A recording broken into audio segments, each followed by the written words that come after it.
Hello दोस्तों, कैसे हैं आप सब। तो हम लोग जो है भारत का इतिहास पढ़ रहे हैं। भारत का इतिहास में ऑलरेडी जो है 25 क्लास हो चुका है। अगर नई वीडियो देखें तो जाइएगा, इसका प्लेलिस्ट बना हुआ है, वहां से सारा देख लीजिएगा। हम लोग प्राचीन भारत का जो इतिहास है, एंशिएंट हिस्ट्री है, वो ऑलरेडी खत्म कर चुके हैं। 4 क्लास जो है आपका मेडिएवल हिस्ट्री का भी खत्म हो चुका है। आज हम लोग दिल्ली सल्तनत क्या करेंगे कि शुरू करेंगे, और आज और कल में दिल्ली सल्तनत खत्म हो जाएगा, जो बहुत ज़्यादा एग्जाम के लिए क्या होता है, इंपॉर्टेंट होता है। आज हम लोग 26वां क्लास करेंगे भारत का इतिहास का, जो टोटल क्लास अभी कितना हुआ है तो 25 हुआ है। साथ ही साथ इसका अगर पीडीएफ चाहिए तो क्या करना है कि टेलीग्राम का लिंक दिया होता है डिस्क्रिप्शन में वीडियो का, वहां से टेलीग्राम ज्वाइन कर लीजिएगा और सारा के सारा पीडीएफ डाउनलोड कर लीजिएगा। ठीक है। जितना भी पीडीएफ है, क्या होगा कि कल दिल्ली सल्तनत खत्म हो जाएगा तो दिल्ली सल्तनत तक जितना भी पीडीएफ है वो क्या करेंगे कि सब डाल देंगे एक साथ कल। ठीक है। तो चलिए वीडियो आज का क्लास हम लोग शुरू करते हैं। वीडियो अच्छा लगेगा तो लाइक करिएगा, कमेंट करके, शेयर करके, सब्सक्राइब करके बेल आइकन दबा दीजिएगा, ताकि आपके पास नोटिफिकेशन टाइम टू टाइम पहुंचता रहे। हम लोग मध्यकालीन भारत का इतिहास पढ़ रहे हैं। चौथा क्लास हो गया था कल, मतलब कि पिछले क्लास में 4 क्लास हम लोग कर चुके थे। आज हम लोग 5वां क्लास करेंगे मध्यकालीन भारत का इतिहास में, जिसमें हम लोग दिल्ली सल्तनत के बारे में पढ़ेंगे। सबसे पहले आपको याद क्या रखना है कि दिल्ली सल्तनत का कार्यकाल कब शुरू हुआ। तो 1206 ईस्वी में इसका कार्यकाल शुरू हुआ था और 1526 ईस्वी तक ये रहा था। ठीक है। हम लोग जानते हैं कि मुगल काल जब आया 1526 ईस्वी में, इब्राहिम लोदी और बाबर के बीच में लड़ाई हुआ था, तो क्या हो गया था कि दिल्ली सल्तनत उस समय खत्म हो चुका था, हो गया था। ठीक है।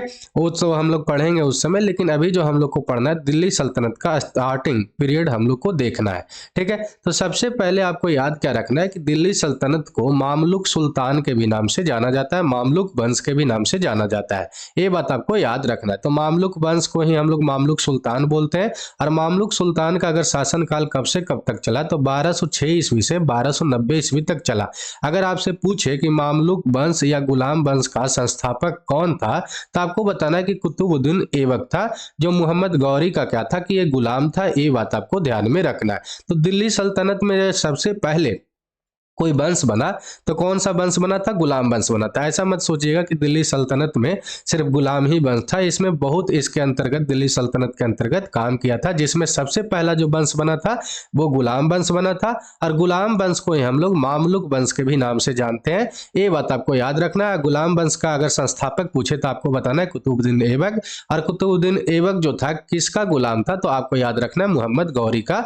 ये क्या था कि गुलाम था। ये बात आपको यहाँ से इतना ध्यान रखना है। ठीक है। आगे हम लोग देखते हैं कुतुबुद्दीन ऐबक के बारे में देख लेते हैं, क्योंकि ये बहुत ज्यादा इंपॉर्टेंट है और इससे हमेशा सवाल जो है एग्जामिनर बनाते रहता है। तो कुतुबुद्दीन ऐबक जो है दिल्ली सल्तनत के लिए बहुत ज्यादा इंपॉर्टेंट है, गुलाम वंश के संस्थापक भी है। ठीक है। और कुतुबुद्दीन ऐबक का अगर शासनकाल पूछे तो आपको याद रखना है कि 1206 ईस्वी से लेकर 1210 ईस्वी तक इसका शासनकाल रहा था। ठीक है। ऐबक को भारत में तुर्की राज का संस्थापक भी माना जाता है। ये बात आपको ध्यान में रखना है। और ऐबक का जो राज अभिषेक हुआ था जून 1206 ईस्वी में हुआ था। और कहां पे हुआ था? तो लाहौर में। और अपना राजधानी कहाँ पे बनाया था? तो लाहौर में अपना राजधानी बनाया राज्याभिषेक करवाने के बाद। ठीक है। इतना बात आपको ध्यान में रखना है। और 1208 ईस्वी में जो उसका भतीजा था, किसका? आपको याद रखना है मोहम्मद गौरी का। उसका भतीजा का नाम क्या था? तो गयासुद्दीन महमूद नाम था। वो क्या किया था कि ऐबक को, कुतुबुद्दीन ऐबक को दास पद से मुक्त कर दिया था और इसको सुल्तान का उपाधि दे दिया था। गयासुद्दीन महमूद जो कौन था? तो गौरी का भतीजा था। ये बात आपको ध्यान में रखना है, क्योंकि हम लोग जानते हैं कि कुतुबुद्दीन ऐबक तो एक क्या था कि मोहम्मद गौरी का आपका दास था। लेकिन गयासुद्दीन महमूद जो था, इसको ऐबक को क्या किया था कि दास पद से मुक्त कर दिया था और इसको सुल्तान का उपाधि दे दिया था। ये बात आपको ध्यान में रखना है, क्योंकि ये पूछते रहता है कि कौन ऐसा आदमी था जो कुतुबुद्दीन ऐबक को दास पद से मुक्त किया था। तो आपको याद रखना है गयासुद्दीन महमूद, जो मोहम्मद गौरी का भतीजा था।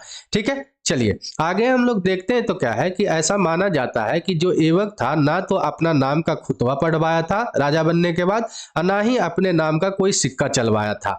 इसको एक तो ये सबसे पहले आपको याद रखना कि ये तो एक कट्टर मुस्लिम राजा था ही, शासक था ही, क्योंकि ये जहां पर अजमेर में जीता था तो वहां पर जैन और हिंदू मंदिर को नष्ट करवा दिया था।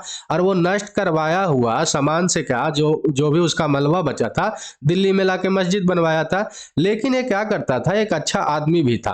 क्यों? क्योंकि ये लाखों में हमेशा दान दिया करता था, इसी के कारण इसको लाख बख्श के भी नाम से जाना जाता है। ठीक है, आपको से पूछ सकता है कि लाख बख्श किसे कहा जाता है, तो कुतुबुद्दीन ऐबक को बोला जाता है। और क्यों बोला जाता है? क्योंकि ये बहुत ज्यादा क्या करता था, लाखों में क्या करता था, तो दान करता था, इसी के कारण से। ठीक है, इसके दरबार में कुछ विद्वान भी रहते थे जिनका नाम क्या था, हसन निजामी नाम था। अब फक्र ए मुदबिर रहते थे, ये बात आपको यहाँ से ध्यान में रखना है। ठीक है, कुतुबुद्दीन ऐबक जो था एक सूफी संत थे इसके शासन काल में।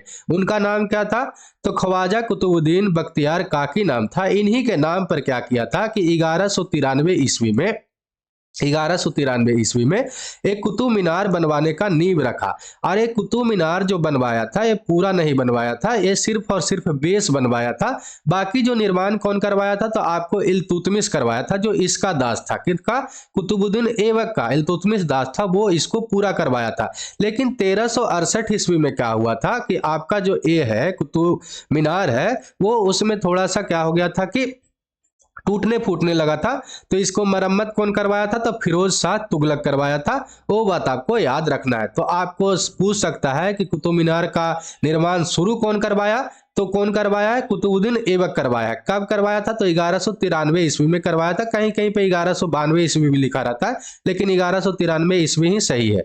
ठीक है, इल्तुतमिश उसको पूरा करवाया। लेकिन 1368 ईस्वी के करीब क्या हुआ था कि ये जो है टूटने फूटने लगा था, थोड़ा सा मरम्मत की इसको जरूरत था। तो इसको मरम्मत कौन करवाया था, तो फिरोज शाह तुगलक करवाया था।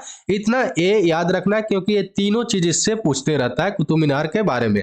और ये इंपॉर्टेंट भी है, ये दिल्ली में बना हुआ है, ये भी आपको याद रखना है। और साथ ही साथ आपको क्या याद रखना है कि ये जो है आपका यूनेस्को का विश्व धरोहर में भी इसको शामिल कर दिया गया है, इसलिए ये बहुत ज्यादा इंपॉर्टेंट भी है। इसको बनवाया क्यों गया था, कभी कभी पूछ लेता है। तो नजाम देने के लिए जो दिया जाता है ना, मुस्लिम लोग जो देते हैं, नजाम देते हैं, हर पांच बार पढ़ता है दिन में, एक दिन में, तो उसी को देने के लिए इसको बनवाया गया था। ये बात आपको याद रखना है। ठीक, चलिए आगे हम लोग देखते हैं। तो क्या है कि उसने क्या करवाया था, कुतुबुद्दीन ऐबक ने क्या करवाया था कि कुवात उल इस्लाम और अजमेर में 2.5 दिन का झोपड़ा नामक मस्जिद बनवाया था। ये बात आपको याद रखना है। दिल्ली में क्या बनवाया था, तो कुवात उल इस्लाम, और अजमेर में 2.5 दिन का झोपड़ा नामक मस्जिद बनाया था। ये जो 2.5 दिन का झोपड़ा जो एक मस्जिद है, वो जो है आपको याद रखना है कि ये अजमेर में बनाया गया था। लेकिन यहाँ पर पहले एक संस्कृत मठ था, कहीं कहीं पर आपको लिखा रहेगा संस्कृत विश्वविद्यालय था। आज भी आप 2.5 दिन का झोपड़ा को देखिएगा तो उस पर जो है ललित विग्रह जो है संस्कृत में लिखा हुआ है। ठीक है, ये बात आपको ध्यान में रखना है। तो उसी को तोड़वा कर वहां पर ये मस्जिद बनवा दिया था, ये बात आपको यहां से याद रखना है। लेकिन 1210 ईस्वी में क्या हुआ कि चौहान, मतलब कि जो पोलो खेलते हुए, घोड़ा पर ना क्या होता है कि ये सब पोलो खेलता था, उसको खेलते हुए लाहौर में घोड़े से गिरकर ऐबक का क्या हो गया था कि मृत्यु हो गया था। इतना बात आपको ध्यान में रखना है ऐबक के बारे में। आगे हम लोग देखते हैं। तो क्या है कि कुतुबुद्दीन ऐबक का जब मृत्यु हुआ, उसके बाद क्या हुआ कि सरदारों ने उसका जो पुत्र था आराम शाह, उसको राजगद्दी पर लाहौर को बैठाया। लेकिन इल्तुतमिश जो था, कौन था इल्तुतमिश, कुतुबुद्दीन ऐबक का जो दास था, उसके पुत्र आराम शाह को क्या किया था कि उस पद से हटा दिया था, राजगद्दी से हटा दिया था, और खुद जो था सिंहासन पर अधिकार कर लिया और राजगद्दी पे बैठ गया। कौन, इल्तुतमिश। इतना बात आपको याद रखना है। इल्तुतमिश था कौन, तो कुतुबुद्दीन ऐबक का ये दामाद भी था और दास भी था। ये भी बात आपको याद रखना है। ठीक है, अब हम लोग देखते हैं इल्तुतमिश के बारे में। इल्तुतमिश का अगर शासनकाल पूछे तो आपको याद रखना है कि 1211 ईस्वी से लेकर 1236 ईस्वी तक इसका शासनकाल रहा। और ऐबक का ये क्या था, तो एक दास था और ये दामाद भी था। ये भी बात आपको याद रखना है। और कभी कभी पूछ लेता है कि ऐबक जो था, कुतुबुद्दीन ऐबक जो था, इसको कब इल्तुतमिश को खरीदा था, तो अनिल बाढ़ युद्ध के दौरान इसको खरीदा था। ये बात आपको ध्यान में रखना है। ठीक है, इल्तुतमिश के बारे में अगर हम लोग देखते हैं तो क्या है कि इल्तुतमिश शमसी वंश से रिलेट करता था और एक इलवारी तुर्क था, ये तुर्क का रहने वाला था। ये भी बात आपको ध्यान में रखना है। वस्तुतः ऐसा माना जाता है कि दिल्ली के अगर वैधानिक कोई सुल्तान था तो कौन था, तो आपको बताना है इल्तुतमिश के बारे में। लेकिन ये जो सुल्तान पद बना था, सुल्तान पद इसको दिया गया था एक गौर के किसी शासक से नहीं, बल्कि इसको खलीफा से प्राप्त हुआ था। ये भी बात आपको याद रखना है, क्योंकि ये स्टेटमेंट में बना देता है, उल्टा कर देता है, कहता है कि खलीफा से नहीं बल्कि गौर से मिला था, तो वहां पर स्टेटमेंट गलत हो जाता है। एक गौर आप देख रहे हैं ना, एक गौर अफगानिस्तान में एक जगह है, वहीं का शासक इसको नहीं दिल्ली के सल्तनत पर बैठाया था। इसको कौन बैठाया था, तो खलीफा लोग बनाया था। और हम लोग जानते हैं कि तुर्की में जो खलीफा होता था वो बहुत एक सामान्य पद पर होता था। ये बात आपको ध्यान में रखना है। जब हम लोग जब पढ़ेंगे मॉडर्न हिस्ट्री, वहां पर खलीफा पद के बारे में भी देखेंगे कि जब जो खिलाफत मूवमेंट हुआ था इसी के कारण भी हुआ था, वो सब भी रिलेट करेंगे वहां पे, ठीक है। तो ये बात आपको याद रखना है कि गौर के शासक से नहीं इसको सुल्तान पद मिला था, किससे मिला था, तो आपको याद रखना है कि खलीफा से इसको प्राप्त हुआ था, ठीक है। और दिल्ली के अगर पूछे कि वैधानिक सुल्तान कौन है, किसे बोला जाता है, तो इल्तुतमिश को बोला जाता है, ठीक। चलिए आगे हम लोग देखते हैं, तो क्या है कि उसने दिल्ली के राजगद्दी पर जो बैठने का दावेदार था 2 आदमी, और भी जैसे दिल्ली के राजगद्दी पर बैठने का 2 दावेदार आदमी था, ताजुबुद्दीन यलदौज और नासिरुद्दीन कुवाचा। उसको क्या किया कि इल्तुतमिश खत्म कर दिया और अपना जो गद्दी का क्या किया कि सेफ रखा। ये बात आपको ध्यान में रखना है, ठीक है। चलिए आगे हम लोग देखते हैं, तो क्या है कि उसने दिल्ली को अपना राजधानी बनाया, क्योंकि हम लोग जानते हैं कि ऐबक के समय लाहौर में राजधानी था दिल्ली सल्तनत का, लेकिन ये क्या किया कि ये अपना राजधानी कहाँ बनाया, तो आपको याद रखना है कि दिल्ली में, और अपने नाम का ये सिक्का भी चलवाया था। ये भी बात आपको याद रखना है। इल्तुतमिश के बारे में एक चीज हमेशा याद रखना है कि इसको दास का दास बोला जाता है, क्योंकि मोहम्मद गौरी का दास कौन था, तो कुतुबुद्दीन ऐबक था। इल्तुतमिश के किसका दास था, तो ऐबक का दास था, इसीलिए इल्तुतमिश को दासों का दास बोला जाता है। ये बात आपको ध्यान में रखना है।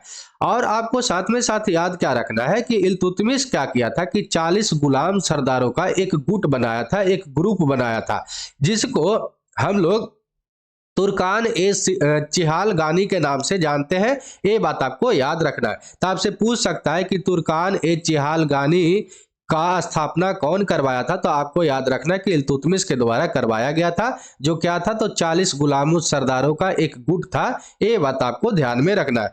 इल्तुतमिश जो था बहुत दूर तक मतलब कि इसको सोचने वाला व्यक्ति था, इसका दूरदर्शिता बहुत अच्छा था, जिसके कारण से तुर्क राज जो है हमेशा सेफ रहा और मंगोलों के आक्रमण से क्या हुआ कि ये बचा रहा था, ठीक है। ये बात आपको ध्यान में रखना है। और ये हमेशा एक क्वेश्चन पूछते रहता है कि किसके द्वारा एकता व्यवस्था लागू किया गया था, तो आपको बताना है कि इल्तुतमिश के द्वारा एकता व्यवस्था लागू किया गया था। आखिर में एकता व्यवस्था था क्या, तो आपको ध्यान में रखना है कि एकता व्यवस्था क्या होता था इल्तुतमिश के समय।